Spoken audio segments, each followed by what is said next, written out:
너네도 뉴스를 봐서 알겠지만 이란과 이스라엘이 지금 충돌하고 있는 상황인데 우리가 중동에서 이런 일이 벌어질 땐 지금까지 약간 약속 대련 같은 느낌이 있었거든. 근데 이거는 진짜 실제로 완전 칼 들고 제대로 싸우고 있는 느낌이 든단 말이야. 그럼 지금 우리가 궁금한 건 이스라엘은 이란을 왜 공격했을까? 이게 아마 첫 번째일 거고. 두 번째, 그걸 이해하려면 얘들아, 이스라엘이라는 나라의 역사에 대해서 조금 알아야 돼. 마지막은 사실 이 모든 것들이 누구의 용인하에 이루어지고 있느냐? 바로 미국이지. 그래서 미국은 지금 이 상황에 대해서 어떻게 생각하고 있느냐? 되게 복잡한데 하나하나씩 좀 쪼개서 이야기를 해보겠다는 거야. 6월 13일 날 있잖아. 이스라엘이 이란을 기습적으로 폭격을 빵 가했다. 근데 테헤란뿐만 아니라 또 다른 도시들도 공격을 했다라는 게 이번 사건의 핵심적인 포인트야. 굉장히 심각한 상황인데 이란에 일단 가장 중요한 군 수뇌부들이 죽어나가기 시작해. 그리고 핵 관련된 과학자들이 아주 딱 핀포인트로 빠바바박 죽어나가고 있거든. 이걸 통해서 우리가 알 수 있는 건 이스라엘이 이번 이란을 공격하는 건 몇 달 동안 준비를 해서 각 잡고 노린 거구나 라는 걸 우리가 하나 알 수 있더라. 왜 이스라엘은 이란을 기습 공격했는 것인가? 이걸 풀기 위해선 지정학적 위치를 좀 살펴봐야 돼. 지도를 보는 흥미를 좀 붙여야 되는데 이스라엘 위치 어디니? 여기. 이란은 어디 있는데? 여기. 서로 떨어져 있는 국가야. 인접해 있지 않다고. 그래서 서로 이제 미사일을 쏘고 있는 것을 하나 이해할 필요가 있고 이 중동 지역이 항상 분쟁의 중심인 이유는 첫 번째, 왼쪽 위로 가면 무슨 대륙이 있지? 유럽. 서쪽으로 가면 아프리카, 아시아. 원래 문화가 다양한 것들이 충돌할 때 거기서 분쟁이 생겨. 그리고 또 원래 먹을 게 많은 동네에서 싸움이 일어나. 그런 상황들 속에서 사실 가장 중동 분쟁의 핵심은 이 이스라엘이라는 나라가 여기에 세워지기 시작하면서부터야. 1947년부터거든. 그 역사 이야기를 조금 깊숙하게 해보자고. 이스라엘이라는 나라는 사실 고대 이스라엘 왕국 시절로 거슬러 올라가야 되는데 기원전 한 2000년? 이스라엘은 왕국을 건설하고 여기에 팔레스타인이라고 하는 지금 이스라엘 땅에 잘 먹고 잘 살고 있었다? 여기서 잘 먹고 잘 살고 있었는데 말이야. 이 지중해라는 바다를 로마라는 국가가 다 차지하게 된 이런 상황들 우리 역사 공부하면서 배워봤단 말이야. 그럼 로마가 여기를 차지하게 되니까 이스라엘 민족이 여기에서 어쨌든 쫓겨나가지고 어디로 가느냐? 유럽으로 가게 됩니다. 근데 로마에서 쫓겨날 때 약간 이 밉보이는 게 있거든. 그래서 유럽 내에서 계속 왕따를 당하는 상황, 차별을 당하고 박해를 당하는 상황이란 말이야. 그럼에도 그 유대인들은 자신의 종교인 유대교를 끝까지 지키고 애도 막 많이 나면서 자기네 민족 정체성을 끝까지 막 지키면서 살아가는 끈질긴 민족이야. 이러한 유대인들이 이 유럽을 떠돌았던 그 상황을 디아스포라라고 해요. 굉장히 끔찍한 고통의 역사겠지. 그럼 자연스럽게 이러한 일을 당하면서 우리 다시 돌아가자. 어디로? 우리의 고향 땅으로. 그 고향 땅으로 돌아가자는 그게 뭔데? 시오니즘이라는 개념이야. 얘네가 이 로마에게 쫓겨난 지가 거의 1000년, 1500년의 이야기거든. 그럼 여긴 빈 땅이었을까? 누군가 들어와서 살고 있었겠지. 아라비아 반도에 살고 있는 아랍계의 민족들이 여기 가가지고 나라를 세웠다고. 그게 팔레스타인이야. 그럼 팔레스타인 입장에서는 똑똑 여기 2000년 전에 저희 땅이었는데 잠시 좀 비켜주시겠습니까? 라고 이야기를 하네. 물론 유대인이 그냥 무지막지하게 들어온 건 아니야. 1차 세계대전 때 독일이랑 영국, 프랑스랑 붙잖아. 그 영국이 맨 처음에 독일한테 밀려가지고 당황해가지고 유대인의 힘을 빌리기로 해. 그래서 약속을 한 거야. 이번 전쟁 때 우리 도와주면은 1차 세계대전 딱 끝난 다음에 도와줄게. 약속을 한단 말이야. 근데 유대인 민족한테만 약속을 한 게 아니야. 이게 얼마나 어처구니가 없냐면 아까 여기 팔레스타인 살고 있었다고 했잖아. 얘네는 그때 당시에 여기 터키가 세운 오스만 제국의 식민지 하에 들어가 있었거든. 근데 독일이랑 오스만이랑 1차 세계대전 같은 편이야. 야, 그러면 독일의 힘 빼려면 오스만도 힘을 빼야 될 거 아니니? 팔레스타인한테 가가지고 야, 너네 오스만 뒤통수 쳐. 그거 하면은 너네 바로 이제 독립시켜주는 거 우리가 도와줄게. 이중 계약을 하는 거야. 그럼 이제 유대인은 영국말 믿고 팔레스타인도 영국만 있고 딱 끝났어. 1차 세계대전이. 그리고 영국이 여기를 점령하게 되거든. 위임 통치하게 되거든. 그럼 둘 다 계약서 들고 와가지고 해주세요 해주세요 할 거 아니야. 영국이 어떻게 할게? 아 잠시 기다려봐. 아 내가 뭐라 했더라. 아 잠깐만 하면서 막 모른 척 하는 거야. 그런 상황 속에서 조금씩 이스라엘인들이 다시 여기 돌아오기 시작해.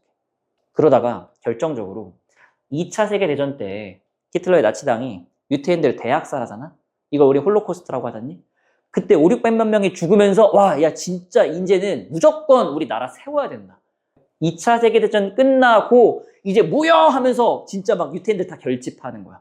팔레스타인은 야씨 나가 하면서 이 힘겨루기가 시작되는 거지. 그래서 그 분쟁을 조금 해결해 보려고 등장하는 단체가 유엔이야.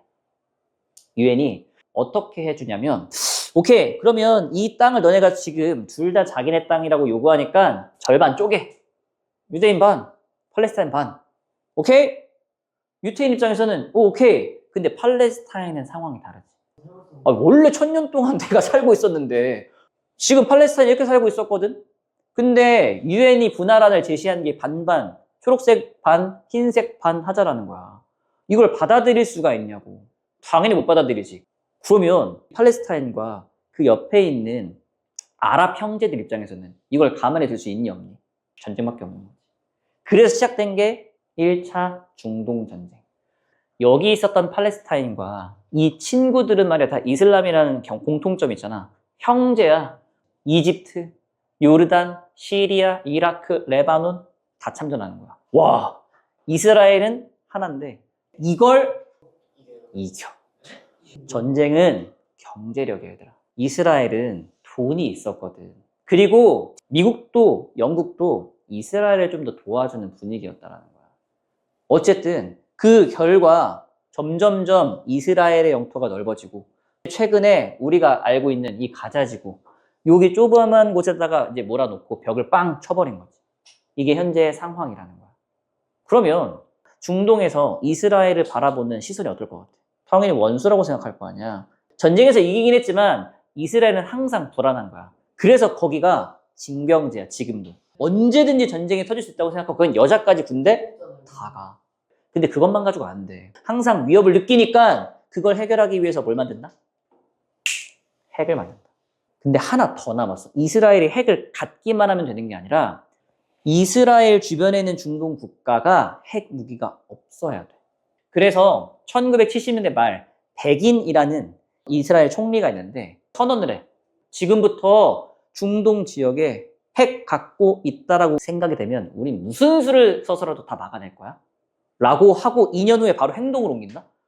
81년에 옆나라 이라크에 핵 무기를 만드는 것 같은 낌새를 챘대. 바로 가는 거야. 왕 폭격. 또 있어. 2007년 시리아. 너네 만드는 것 같아. 빵. 그러면 이제 2025년 왜 이스라엘은 이란을 폭격했다? 이 지도를 봐봐. 테헤란은 수도야. 테헤란만 떨어뜨린 게 아니야. 나탄즈, 파르친 이런 곳이 여기 표시 봐. 원자력. 물론 이란은 지금 이런 주장을 한다. 야, 우린 이거 핵무기 아니야. 원자력 발전소야. 근데 이스라엘은 너네 이거 원자력 발전소에서 우라늄 농축해가지고 핵무기 만들고 있는 거잖아. 원자력 발전소와 이 핵무기 만드는 건 한 끗 차이야. 그러니까 서로 입장 차이가 당연히 다르겠지. 그럼 봐. 이제 우리가 집중하고 싶은 건 이 모든 상황은 결국엔 누구의 권한이 제일 중요하냐? 역시나 미국이야. 그럼 이제 미국은 이걸 어떻게 바라보고 있냐면 여기서 되게 복잡해지는 건데 미국은 두 개의 정당이 대통령 왔다 갔다 하지. 지금 대통령 누구야? 트럼프. 트럼프는 공화당 출신. 트럼프 전에 누구였어? 바이든.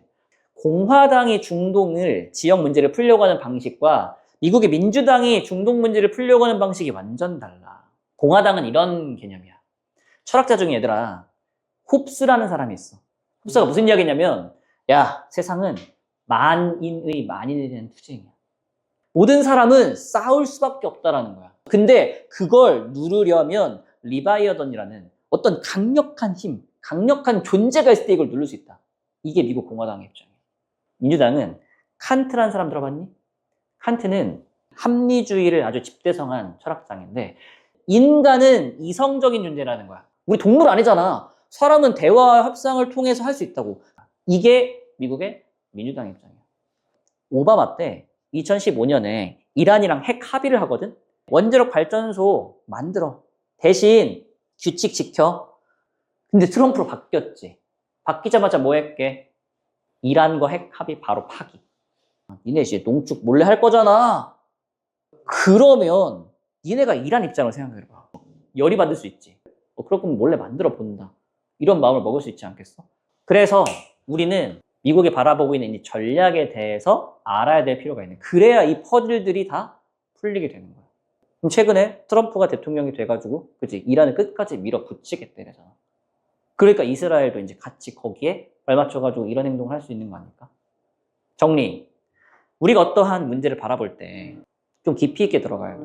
역사도 살펴봐야 되고, 지금 벌어지고 있는 상황에 참여한 인물들의 각자의 입장도 살펴봐야 되고, 그리고 이걸 통해서 뭔가 지식을 쌓으려고 하는 거니까 내가 아까 철학자 이야기도 잠시 해놓은 것이다.